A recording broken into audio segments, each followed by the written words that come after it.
नमस्ते बच्चों।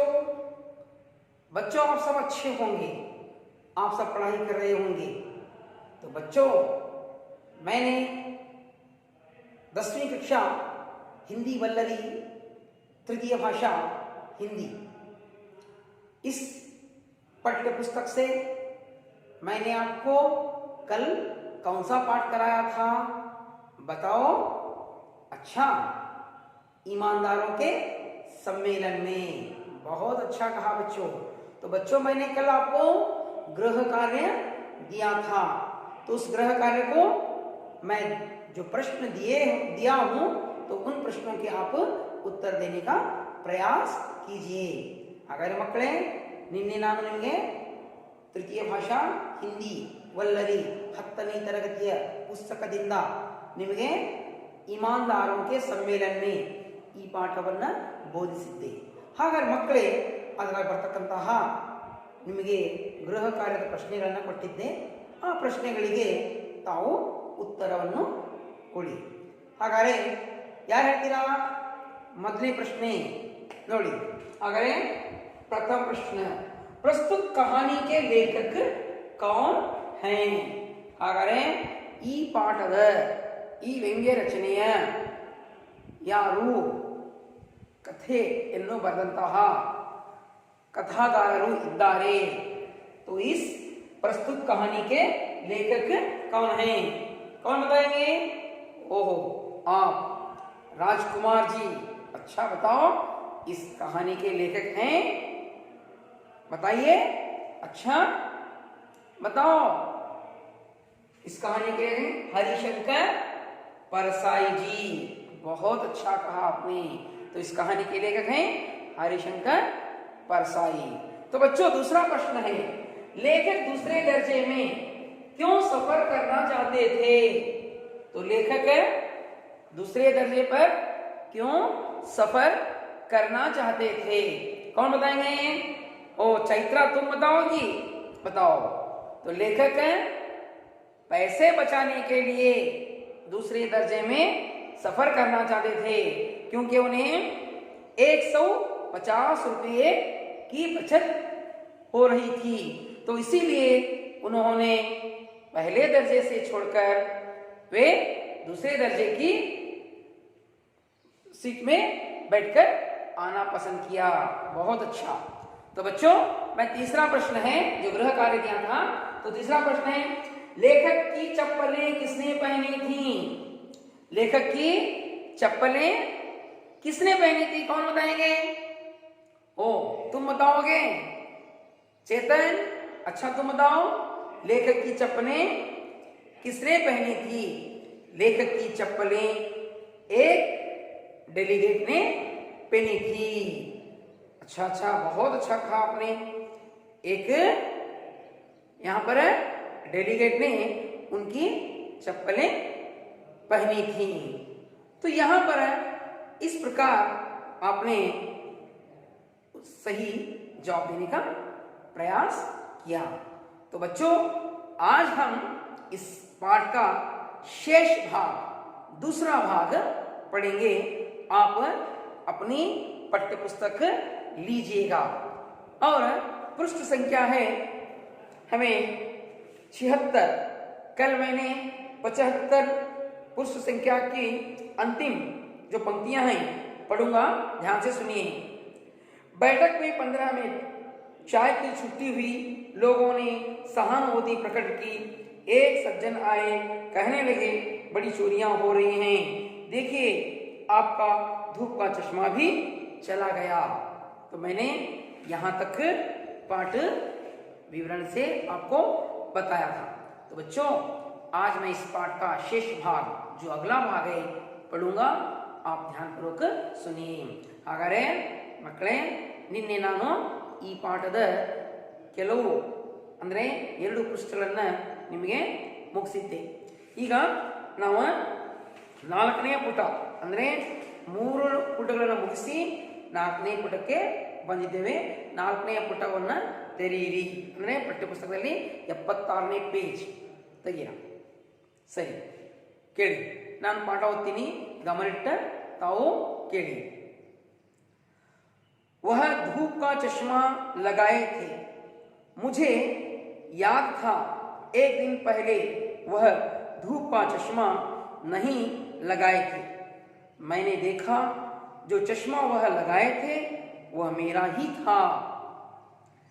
कहने लगे, आपने चश्मा लगाया नहीं था। मैंने कहा, रात को क्या चांदनी में धूप का चश्मा लगाया जाता है?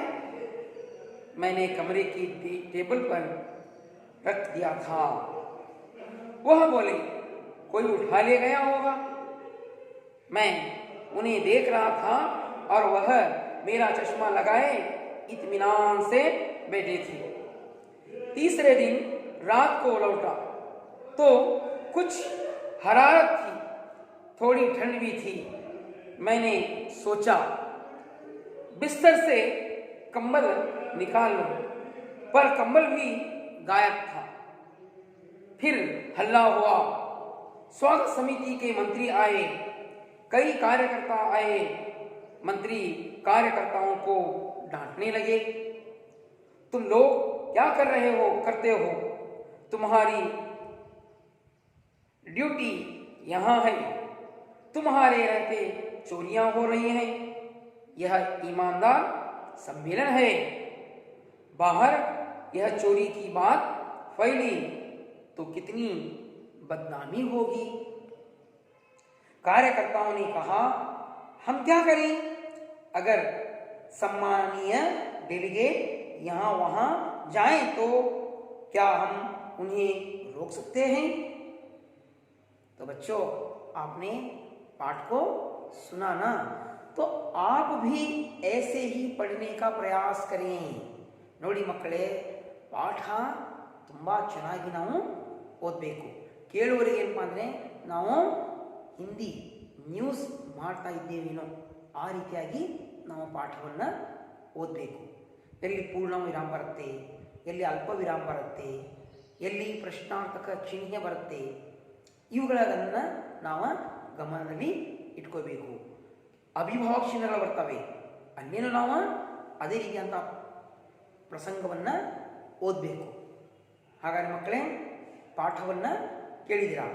ಹಾಗಾದರೆ ಈ ಪಾಠದಲ್ಲಿ ಬರ್ತಕ್ಕಂತಹ कठिन अर्थात नए शब्दों को अब हम देखेंगे. उनको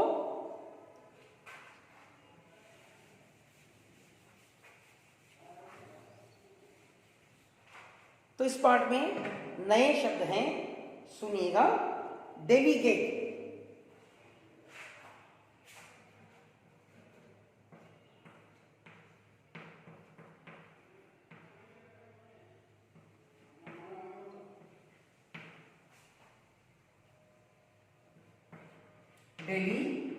डेलीगेट का अर्थ है प्रतिनिधि.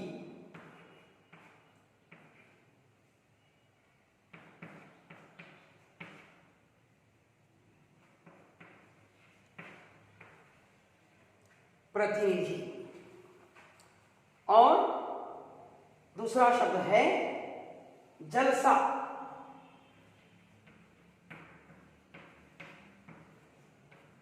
जलसे का अर्थ है समारोह. समारोह. तीसरा शब्द है हिचक, संकोच.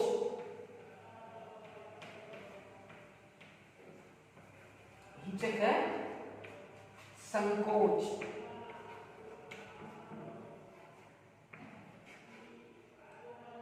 और एक शब्द लिखूंगा, गनीमत.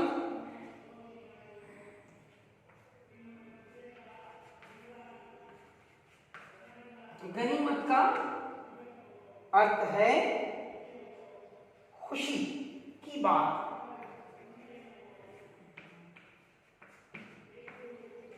खुशी की बात. तो बच्चों, आप इन शब्दों को लिख लीजिएगा. पाठ जब पढ़ते हैं तो इन शब्दों को हमें अर्थ समेत पढ़ने से पाठ हमें पढ़ना आसानी होगी. तो यहां पर है डेलीगेट, प्रतिनिधि.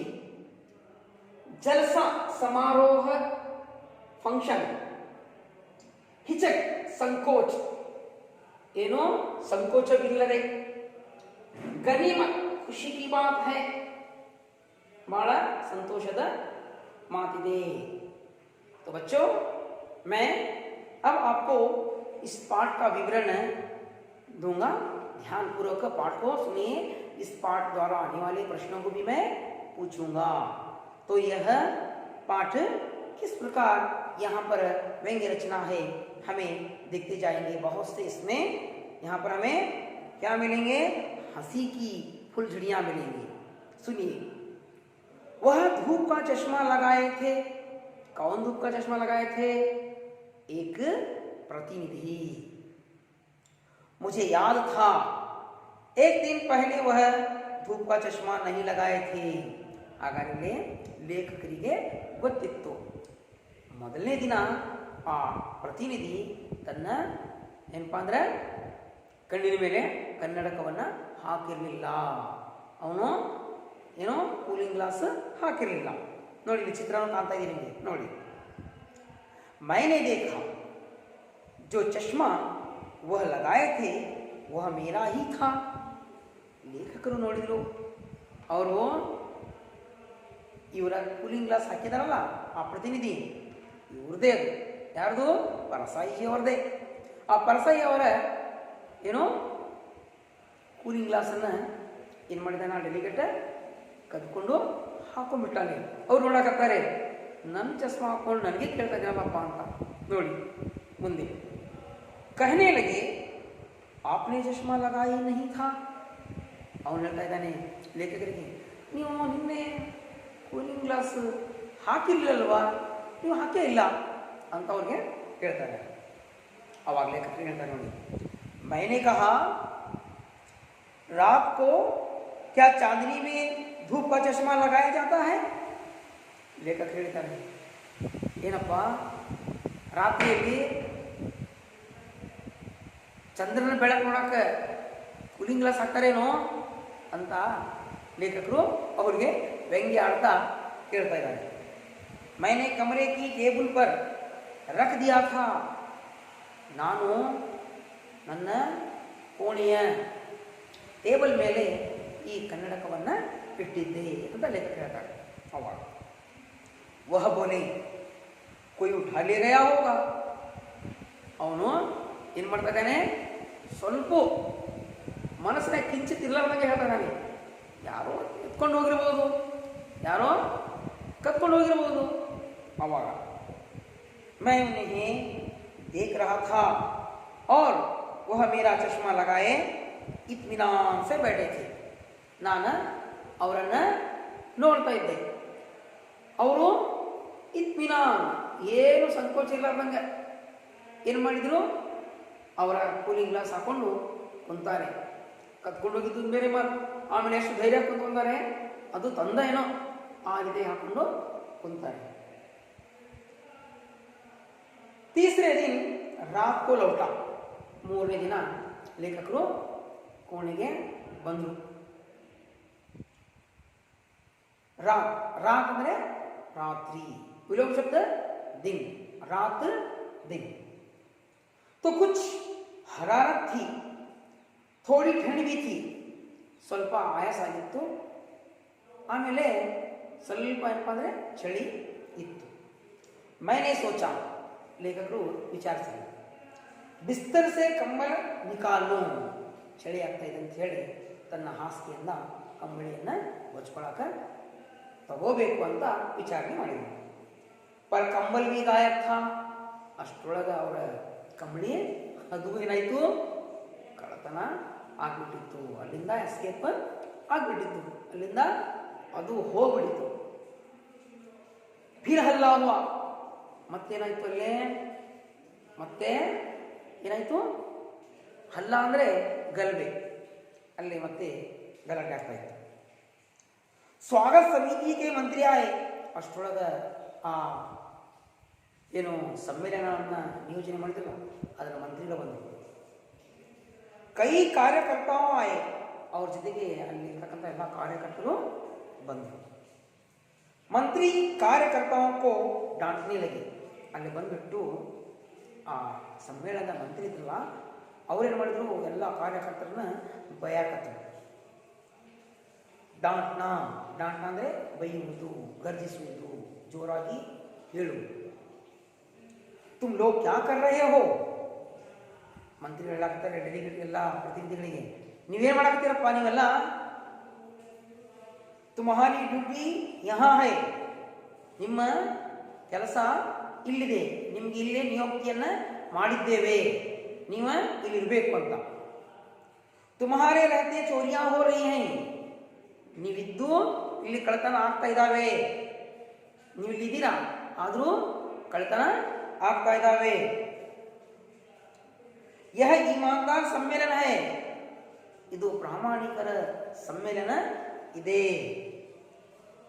ಬಾಹರ್ ಯಹ ಚೋರಿ ಕಿ ಬಾತ್ ಫೈಲಿ ತೋ ಕಿತನಿ ಬದ್ನಾಮಿ ಹೋಗಿ, ಹೊರಗಡೆ ನಮ್ಮಲ್ಲಿ ಈ ಪ್ರಾಮಾಣಿಕರ ಸಮ್ಮೇಳನದಲ್ಲಿ ಕಳ್ತನ ಆಗ್ತಾ ಇದೆ ಅಂತ ಹೊರಗಡೆ ಏನಾದರೂ ಸುದ್ದಿ ಆದರೆ ನಮ್ಗೆ ಎಷ್ಟು ಮರ್ಯಾದೆ ಹೋಗುತ್ತೆ ನೋಡಿ.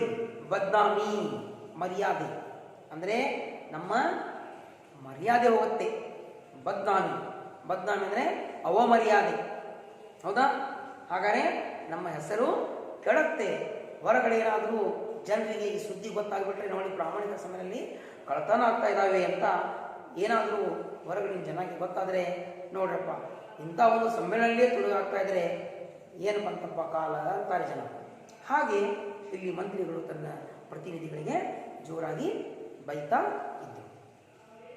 ಕಾರ್ಯಕರ್ತವನೇ ಕಹ, ಅವಾಗ ಅಲ್ಲಿರ್ತಕ್ಕಂತಹ ಎಲ್ಲ ಪ್ರತಿನಿಧಿಗಳು ಒಂದೇ ಸ್ವರದಲ್ಲಿ ಮಂತ್ರಿ ಹೇಳ್ತಾರೆ. ಏನು ಹೇಳ್ತಾರೆ ನೋಡಿ, ಹಮ್ ಕ್ಯಾ ಕರೆ, ನಾವೇನು ಮಾಡಬೇಕು, ಅಗರ್ सम्माननीय डेलीगेट यहाँ वहाँ जाएं तो क्या हम उन्हें रोक सकते हैं? ಹಾಗಾದರೆ ಸನ್ಮಾನಿತ ಪ್ರತಿನಿಧಿಗಳು ಇಲ್ಲಿಂದ ಹೊರಗಡೆಯಿಂದ ಇಲ್ಲಿ ಅಡ್ಡಾಡಕತ್ತರು, ಏನು ನಾವು ಅವ್ರ ಹಿಂದೆ ಅಡ್ಡಾಡ್ಬೇಕೇನ, ಏನು ಮಾಡ್ಬೇಕು ನಾವು ಅವಾಗ ಅಂತ ಮಂತ್ರಿಗಳಿಗೆ ಅವರು ಈ ರೀತಿಯಾಗಿ ಉತ್ತರ ಕೊಡ್ತಾರೆ. ಮುಂದೇನಾಗುತ್ತೆ ನೋಡಿ, ಪೃಷ್ಠ 77 ಪುಟ ನೋಡಿ. ಮಂತ್ರಿನೇ ಗುಸ್ಸೆ ಸೆ ಕಹ, ಅವಾಗ ಅವ್ರ ಮಾತು ಕೇಳಿ ಮಂತ್ರಿಗಳು ಏನು ಮಾಡ್ತಾರೆ, ಭಾಳ ಸ್ಟ್ರಿಕ್ಟ್ ಆಗಿ ಹೇಳ್ತಾರೆ. मैं पुलिस को बुलाकर यहाँ सबकी तलाशी करवाता हूँ, ನಾನು ಹಂಗಾರ ಪೊಲೀಸರು ಕರಿತೀನಿ, ಎಲ್ಲರಿಗೆ ಚೆಕಪ್ ಮಾಡ್ತೀನಿ, ಅಂದರೆ ನಾವು ಅವ್ರನ್ನ ಕರೆಸಿ ಎಲ್ಲರಿಗೆ ಬ್ಯಾಗ್ಗಳನ್ನು ತೆಗಿಸಿ ಶೋಧನೆ ಮಾಡಿಸ್ತೀನಿ ಅಂತಾರೆ. ಅವಾಗ मैंने समझाया, लेखक समझाते हैं मंत्री से, लेखकರು ಹೇಳ್ತಾರೆ ಏನಂತಾರೆ, ऐसा हरगिज मत करिए, ಮಂತ್ರಿಗಳಿಗೆ ಪರ್ಸಾಜ್ ಹೇಳ್ತಾರೆ, ದಯವಿಟ್ಟು ಇಂಥ ಕೆಲಸ ಮಾಡಬೇಡಿ. ईमानदारों के सम्मेलन में पुलिस ईमानदारों की तलाशी ले, ಪ್ರಾಮಾಣಿಕರ ಸಮ್ಮೇಳನದಲ್ಲಿ ಪೊಲೀಸ್ ಬಂದು ಅವರಿಗೆ ತಲಾಶಿ ಅಂದರೆ ಅವರಿಗೆ ಶೋಧನೆ ಮಾಡುವುದು ಇದು ಒಳ್ಳೆಯದಲ್ಲ. ಯಹ ಬಡಿ ಅಶುಭನೀಯ ಬಾತ್ ಹೋಗಿ, ಇದು ಬಹಳ ಅಶುಭವಾದ ಮಾತಾಗುತ್ತೆ. ಯಾಕಂದ್ರೆ ಪ್ರಾಮಾಣಿಕರ ಸಮ್ಮೇಳನ ಬಂದು ಪೊಲೀಸ್ ಅವರಿಗೆ ಚೆಕಪ್ ಮಾಡಿದರೆ, ಅವರಿಗೆ ಶೋಧನೆ ಮಾಡಿದರೆ, ಅವ್ರಿಗೆ ಅವರು ನೋಡಿದರೆ ಏನಾಗುತ್ತೆ, ಇಲ್ಲಿ ಪ್ರಾಮಾಣಿಕರದ ಅವಮರ್ಯಾದೆಯಾಗತ್ತೆ, ಅವರ ಮರ್ಯಾದೆ ಹೋಗುತ್ತೆ. ಅದಕ್ಕೆ ಅವರು ಬೇಡ ಅಂತಾರೆ. ಫಿರ್ ಇತನೆ ಬಡೆ ಸಮ್ಮೇಳನ ಮೇ ಥೋಡಿ ಗಡಬಡಿ ಹೋಗಿ, ನೋಡು ಇಷ್ಟು ದೊಡ್ಡ ಸಮ್ಮೇಳನ ಇದೆ, ಸಮ್ಮೇಳನ ಏನಪ್ಪ ಹೆಚ್ಚು ಕಡಿಮೆ ಆಗ್ತಿರ್ತಾವೆ, ಏನಾದರೂ ಮೇಲ್ ಕೆಳಗೂ ಹಾಕಿರ್ತಾವೆ, ಅದಕ್ಕೆ ಯಾಕೆ ನೀವು ಅಷ್ಟು ವರಿ ಮಾಡ್ಕೊತೀರಾ ಅಂತ ಲೇಖಕರು ಮಂತ್ರಿಗಳಿಗೆ ಹೇಳ್ತಾರೆ. ಅವಾಗ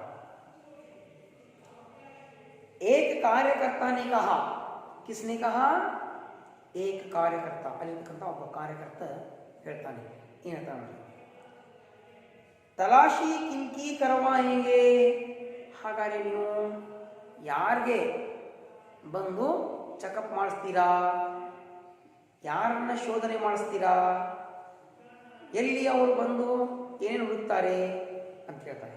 ಅವಾಗ ಆಧೆಗೆ लगभग डेलीगेट तो किराया लेकर दोपहर को ही वापस चले गए. तो यहाँ पर जितने भी डेलीगेट आए थे वो तीसरा दिन था, तो समाप्त करके वे आधे डेलीगेट प्रतिनिधियां वहां से चले गए थे. ಹಾಗಾದ್ರೆ ಅರ್ಧ ಪ್ರತಿನಿಧಿಗಳು ಮಧ್ಯಾಹ್ನದ ಹೊತ್ತಿಗೆ ಹೊರಗಡೆ ಅಂದರೆ ತಮ್ಮ ತಮ್ಮ ಊರುಗಳಿಗೆ ತಮ್ಮ ತಮ್ಮ ವೆಚ್ಚವನ್ನು ತೆಗೆದುಕೊಂಡು ಅಲ್ಲಿಂದ ಹೊರಟಿ ಹೋಗ್ಬಿಟ್ಟಿದ್ರು. ಹಾಗಾದ್ರೆ ಉಳಿದವರು ನಾವು ಇಷ್ಟು ಜನ ಅದೀವಿ, ನೀವು ಯಾರಿಗಾರಂತ ನೀವು ತಲಾಶಿ ಮಾಡ್ಕೊತೀರಾ, ಯಾರಿಗಂತ ನೀವು ಚೆಕಪ್ ಮಾಡಿಸ್ತೀರಾ, ಯಾರಿಗಂತ ನೀವು ಶೋಧನೆ ಮಾಡಿಸ್ತೀರಾ? ಯಾಕಂದರೆ ಈಗ ತೊಗೊಂಡವ್ರು ಯಾರು ಅನ್ನೋದು ಗೊತ್ತಾಗೋದಿಲ್ಲ, ತೊಗೊಂಡವ್ರಿಗೆ ಮತ್ತೆ ಕರ್ಸೋಕ್ಕಾಗೋದಲ್ಲ. ಹೀಗಾಗಿ ನಾವು ಕಳ್ತನ ಮಾಡಿದವ್ರನ್ನ ಹುಡುಕಾಕ ಆಗೋದಿಲ್ಲ. ಅರ್ಧ ಜನ ಈಗಾಗಲೇ ಹೋಗ್ಬಿಟ್ಟಿದ್ದಾರೆ ಅಂತ ಅಲ್ಲಿರ್ತಕ್ಕಂತಹ ಈ ಲೇಖಕರು ಮಂತ್ರಿಗಳಿಗೆ ಹೇಳ್ತಾರೆ. एक कार्यकर्ता ने कहा, तलाशी किनकी कराएंगे? आधे के लगभग डेलीगेट तो किराया लेकर दोपहर को ही वापस चले गए.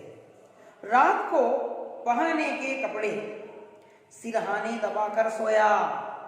सिरहाना ತಲೆದಿಂಬು, ಸಿರಹಾನ ಅಂದ್ರೇನು ತಲೆದಿಂಬು.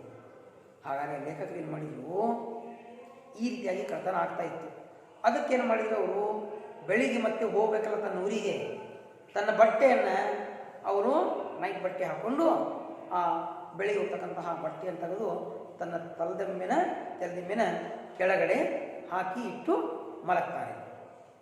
ಯಾಕೋ देखिए, रात को पहनने के कपड़े, ರಾತ್ರಿ ತಾವು ಉಡ್ತಕ್ಕಂತಹ ಬಟ್ಟೆ, ಸಿರಹಾನೆ ತಲೆದಿಂಬು, ದಬಾಕರ್ ಸೋಯಾ ಕೆಳಭಾಗದಲ್ಲಿ ಒತ್ತಿ ಇಟ್ಕೊಂಡು ಮಲಗಿದೆ. नई चप्पलें और शेविंग का डिब्बा बिस्तर के नीचे दबाया. ಅವರಲ್ಲಿರ್ತಕ್ಕಂತಹ ಏನು ಹೊಸ ಚಪ್ಪಲಿ, ಮೊದಲ ಚಪ್ಪಲಿ ಒಂದು ಕಳ್ಕೊಂಡು ಬಿಟ್ಟಿದ್ರು, ಮತ್ತು ಹೊಸ ಚಪ್ಪಲಿ ತೊಗೊಂಡಿದ್ರು. ಅವರ ಪಾದರಕ್ಷಣೆ ಮಾಡಿದ್ರು, ಅದನ್ನು ತನ್ನ ಹಾಸಿಗೆ ಕೆಳಭಾಗದಲ್ಲಿ ಇಟ್ಟರು. ಆಮೇಲೆ ಶೇವಿಂಗ್ ಸೆಟ್ ಏನು ಮಾಡಿದರು, ಅದು ತನ್ನ ಹಾಸಿಗೆ ಕೆಳಭಾಗದಲ್ಲಿಯೇ ಅದಿಮೆ ಏನು ಮಾಡಿದ್ರು, ಅದರ ಮೇಲೆ ಅವರು ಮಲಗಿದರು. ಸುಬಹ ಮುಜೆ ಲೌಟನಾ ಥಾ. ನೋಡಿ, ಲೇಖಕರಿಗೆ ಬೆಳಗಾಯಿತು, ಅವರು ಬೆಳಗಾದ್ಮೇಲೆ ತನ್ನ ಊರ ಕಡೆಗೆ ಅವರ ಪ್ರಯಾಣ ಇತ್ತು. ಮುझे उन लोगों ने अच्छा पैसा दिया. ಅವ್ರೇನು ಮಾಡಿದ್ರು, ಇವರಿಗೆ ಒಳ್ಳೆಯ ಪ್ರಾಮಾಣಿಕ ಅತಿಥಿಗಳಿಗೆ ಸನ್ಮಾರ್ಗವನ್ನು ಕೊಡೋಕ್ಕೆ ಕರೆದಿದ್ರಲ್ಲ, ಹೀಗಾಗಿ ಇವರು ಮುಖ್ಯಸ್ಥರಾಗಿದ್ದ ಕಾರಣ ಇವರಿಗೆ ಆ ಕಾರ್ಯಕ್ರಮಕ್ಕೆ ಬಂದಾರಂತ ಬಹಳ ಚೆನ್ನಾಗಿ ಅವರಿಗೆ ವೆಚ್ಚವನ್ನು ಕೊಟ್ಟಿದ್ದರು, ಒಳ್ಳೆಯ ವೆಚ್ಚವನ್ನು ಕೊಟ್ಟಿದ್ದರು. ಅಚ್ಚಾ ಪೈಸಾ ದಿಯಾ. ಮೈನೆ ಸಾಮಾನು ಬಾಂಧ. ಇವರೇನು ಮಾಡಿದರು, ತನ್ನ ಎಲ್ಲ ಸಾಮಾನವನ್ನೇ ತಂದಿದ್ರಲ್ಲ, ಈ ಉಳಿದಿದ್ದು ಮೊದಲೇನಪ್ಪ ಅಂದರೆ ಅವ್ರದ್ದು ಚಪ್ಪಲಿ ಉಳಿದು, ಆಮೇಲೆ 2 ಚಾਦਰ ಹೋದು, ಮತ್ತೊಂದು ಚಾਦਰ ಹೋಯ್ತು, ಆಮೇಲೆ ಏನೋ ಕಂಬಳಿ ಹೋಯಿತು, ಆಮೇಲೆ ಕನ್ನಡಕ ಹೋಯಿತು. ನೋಡಿ, ಇಷ್ಟೆಲ್ಲ ಒಂದೊಂದೊಂದೊಂದೆಲ್ಲ ಕಳಿಸ್ಕೊಂಡು ಕಳ್ತನ ಆಗ್ತಾಯಿತ್ತು. ಅದಕ್ಕೆ ಅವ್ರೇನು ಮಾಡಿದರು, ಈಗ ಇಲ್ಲಿ ಇರೋದು ಬೇಡಪ್ಪ, ನಾವು ನಮ್ಮ ಊರ ಕಡೆಗೆ ಪ್ರಯಾಣವನ್ನು ಬೆಳೆಸೋಣ. ಸುಬಹ ಮುझे लौटना था, मुझे उन लोगों ने अच्छा पैसा दिया, मैंने सामान बांधा. ನಾನು ಎಲ್ಲ ಸಾಮಾನವನ್ನು ಕಟ್ಟಿದೆ. ಮುಂದಿನ ಮಂತ್ರಿನೇ ಕಹ. ಆವಾಗ ಮಂತ್ರಿ ಹೇಳ್ತಾರೆ, ಪರ್ಸಾಯಿ ಜಿ ಗಾಡಿ ಆನೆ ಮೇ ದೇರ್ ಹೇ. ಪರ್ಸಾಯಿ ಜಿ ಅವರೇ, ಇನ್ನು ನಿಮ್ಮ ಗಾಡಿ ಬರುವುದು ಭಾಳ ತಡವಿದೆ. ಚಲಿಯೇ ಸ್ವಾಗತ ಸಮಿತಿ ಕೆ ಸಾಥ್ ಅಚ್ಚೆ ಹೋಟೆಲ್ ಮೇ ಭೋಜನ ಹೋ ಜಾಯೆ. ನಡ್ರಿ, ಹೆಂಗಾದ್ರೂ ನೀವೆಲ್ಲ ಬಂದಿರಿ, ಎಲ್ಲ ಸ್ವಾಗತ ಸಮಿತಿಯವರು ಇದ್ದಾರೆ, ನಾವೆಲ್ಲ ಸೇರಿ ಒಳ್ಳೆ ಒಂದು ಹೋಟೆಲ್ದಾಗ ಚೆನ್ನಾಗಿ ಊಟ ಮಾಡೋಣ, ಒಳ್ಳೆಯ ಊಟವನ್ನು ಮಾಡೋಣ ಅಂತ ಈ ಏನಪ್ಪ ಅಂದರೆ ಪ್ರತಿನಿಧಿಗಳ ಮಂತ್ರಿ ಪರ್ಸಾಯಿಜವ್ರಿಗೆ ಹೇಳ್ತಾರೆ, ಮಧ್ಯಾಹ್ನದ ಊಟ ಅಲ್ಲಿ ನಾವು ಮಾಡೋಣ ಬರ್ರಿ ಅಂತ. ಅಬ್ ತಾಲಾ ಲಗಾ ದೇತೆ ಹೇ. ಈಗ ಏನು ಮಾಡೋಣ, ಬೀಗ ಅದಕ್ಕೆ ಹಾಕಿ ಕೋಣೆಗೆ ಹಾಕಿ ನಾವು ಊಟಕ್ಕೆ ಹೋಗಿ ಬರೋಣ ಬರ್ರಿ ಅಂತ ಮಂತ್ರಿಗಳು ಪರಸಾಯಿಸರಿಗೆ ಹೇಳ್ತಾರೆ. ಅವಾಗ ನೋಡಿ ಏನಾಗುತ್ತೆ, ಪರ್ ತಾಲಾ ಭೀ ಗಾಯಬ್. ಹಾಗಾದ್ರೆ ಏನಾಗತ್ತಿಲ್ಲ, ಆ ಬೀಗದ ಕೈ ಮತ್ತು ಬೀಗ ಐತಲ್ಲ ಅದು ಅಲ್ಲಿಂದ ಕಳತನ ಆಗ್ಬಿಟ್ಟಿದೆ.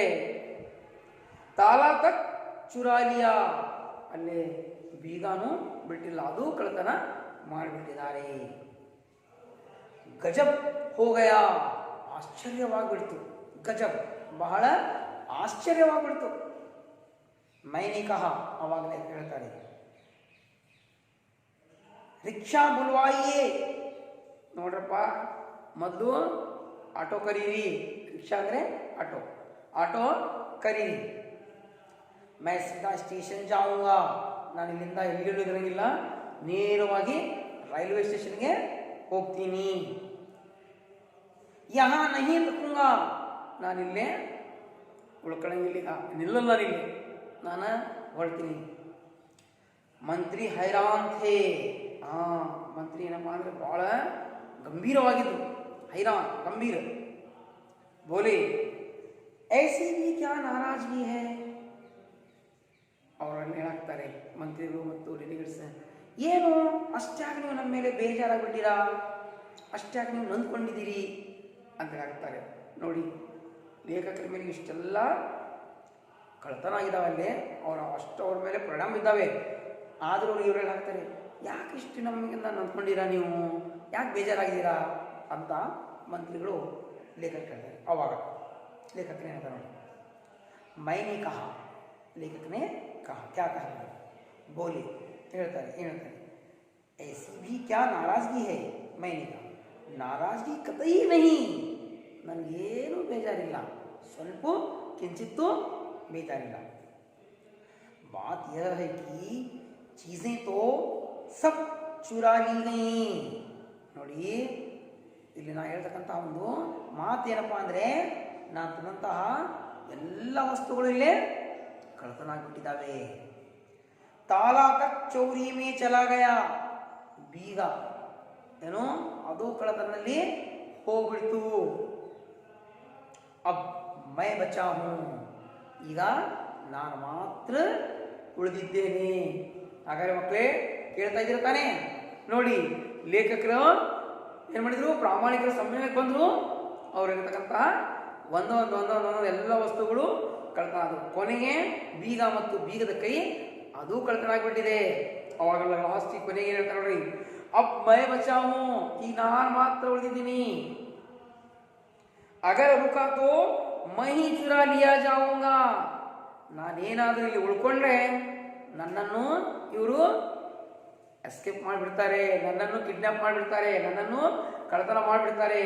ನೋಡಿ बच्चों, आपको यह व्यंग्य रचना कैसे लगी? आपने पाठ को ध्यानपूर्वक सुना ना? ನೀವು ಪೂರ್ಣ ಪಾಠವನ್ನು ಕೇಳಿದಿರಿ. ನೋಡಿ ಯಾವ ರೀತಿಯಾಗಿ ನಿಮಗೆ ಪಾಠ ಮೂಡಿ ಬಂತು, ಹೇಗೆ ನಿಮಗೆ ಗೊತ್ತಾಯಿತು, ಏನು ಗೊತ್ತಾಯ್ತು ಇದರಾಗೆ? ನೋಡಿ ಪ್ರಾಮಾಣಿಕರ ಸಮ್ಮೇಳನದಲ್ಲಿ ಏನೇನು ಆಗ್ತಾ ಇದೆ ಅಂದರೆ, ನೋಡಿ ಮಕ್ಕಳೇ ಈ ಪಾಠ ಯಾಕೆ ನಮ್ಗೆ ಇಲ್ಲಿ ಪರಸಾಯಿಸಿದವರು ನಮ್ಗೆ ತಿಳಿಸ್ತಾ ಇದ್ದಾರೆ, ಏನು ತಿಳಿಸ್ತಾ ಇದ್ದಾರೆ ನೋಡಿ. ಈ ಪಾಠದಿಂದ ನಮ್ಗೆ ಪ್ರಾಮಾಣಿಕರ ಸಮ್ಮೇಳನದಲ್ಲಿ ಇವತ್ತಿನ ದಿನಮಾನಗಳಲ್ಲಿ ಕಳ್ತನ ನಿಂತಿಲ್ಲ.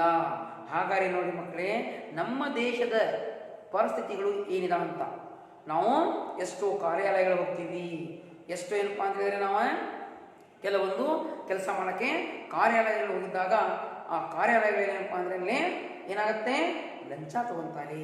ನೋಡಕ್ಕೆ ಏನಪ್ಪ ಅಂದರೆ ಭಾಳ ಪ್ರಾಮಾಣಿಕರ ಕಣ್ಣು ಕಾಣ್ತಿರ್ತಾರೆ. ಅದೇ ರೀತಿಯಾಗಿ ನಾವು ವೈದ್ಯಕೀಯ ಏನಪ್ಪ ಅಂದರೆ ಸೇವೆ ಪಡೆಯಲಿಕ್ಕೆ ಹೋಗ್ತೀವಿ, ದೊಡ್ಡ ದೊಡ್ಡ ಸರ್ಕಾರಿ ಆಸ್ಪತ್ರೆ ಇರ್ತವೆ, ಅಲ್ಲೇನು ಏನಪ್ಪ ಅಂದರೆ ಮೋಸ ನಡೀತಾ ಇದ್ದಾವೆ.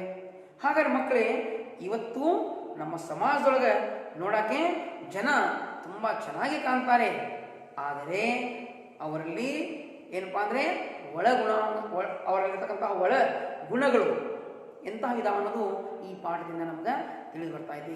तो आज हम यह देख रहे हैं कि बहुत से कार्यालयों में और अस्पतालों में और बहुत से हमारे जो काम करने वाले जो व्यवहार में यहाँ पर मिलावट है. हर जगह जाओ आज धोखा ही धोखा है. तो इसीलिए हमें यह ध्यान देना चाहिए कि हमें अपने जीवन में एक अच्छे, इंसाफ पसंद और अच्छे गुणों वाले, हमें देश के एक अच्छे नागरिक बनना आवश्यक है। जैसे हमें अच्छे नागरिक बनेंगे तो हमारा देश बहुत ही क्या होगा, प्रगति पाएगा। नहीं तो ऐसे लोग रहने से हमारे देश की प्रगति में कुंठित और बाधा पैदा होगी। तो इसीलिए बच्चों, हमें ऐसे पाठों को पढ़कर, जानकर, समझकर अपने जीवन में इन प्रसंगों को हमें याद करके सच्ची अच्छी जीवन को हमें बिताना चाहिए। इससे हमारा जीवन एक अच्छे मार्ग पर चलेगा। तो बच्चों, आपने ईमानदारों के सम्मेलन में इस पाठ को ध्यानपूर्वक सुना। तो बच्चों, यहाँ तक आप पाठ को सुना, तो इस पाठ में आने वाले एक वाक्य के प्रश्न और 2-3 वाक्यों के प्रश्न और 4-6 वाक्यों के प्रश्न और अनुरूपता, इनको हमें जानना आवश्यक है। तो बच्चों, मैं यहाँ पर एक आपको यहाँ पर 2 प्रश्न दूंगा। तो देने से पहले मैंने आपको एक प्रश्न पूछूंगा, उस प्रश्न का आप उत्तर देने का प्रयास करें। स्वागत समिति के मंत्री किसे डांटने लगे? कौन बताएंगे? आप बताएंगे। स्वागत समिति के मंत्री अपने प्रतिनिधियों को डांटने लगे। वेरी गुड, बहुत अच्छा उत्तर दिया आपने। लेखक पहनने के कपड़े कहाँ दबाकर सोए? लेखक पहनने के कपड़े कहाँ दबाकर सोए? अच्छा, तुम बताओगे सही तरह? बताओ। लेखक पहनने के कपड़े अपने सिरहाने के नीचे दबाकर सोए। बिल्कुल आपने सही उत्तर दिया। तो बच्चों, मैं आपको इस पाठ के आने वाले गृह कार्य को दूंगा। आप गृह कार्य लिखकर लाइएगा और इस पाठ के सभी प्रश्नोत्तरों को लिखकर आप लाइएगा। सुनिए गृह कार्य। पहला प्रश्न है, ब्रीफ केस में क्या था? ब्रीफ केस में क्या था? और एक बार दोहराऊंगा। पहला प्रश्न है, ब्रीफ केस में क्या था? दूसरा प्रश्न, लेखक ने धूप का चश्मा कहाँ रखा था? दूसरा प्रश्न, लेखक ने धूप का चश्मा कहाँ रखा था? तीसरा प्रश्न, तीसरे दिन लेखक के कमरे से क्या गायब हो गया था? फिर से एक बार सुनिएगा ध्यान से। तीसरा प्रश्न, तीसरे दिन लेखक के कमरे से क्या गायब हो गया था? तो बच्चों, आपने इन तीनों प्रश्नों को और सारे इस पाठ के द्वारा आने वाले सभी प्रश्नों को आप लिखकर लाइएगा और अपने अपने शिक्षकों को जो लिखे हुए प्रश्नोत्तरों को दिखाइएगा। मैं फिर मिलूंगा, नया पाठ लेकर आपके सामने आऊंगा। धन्यवाद।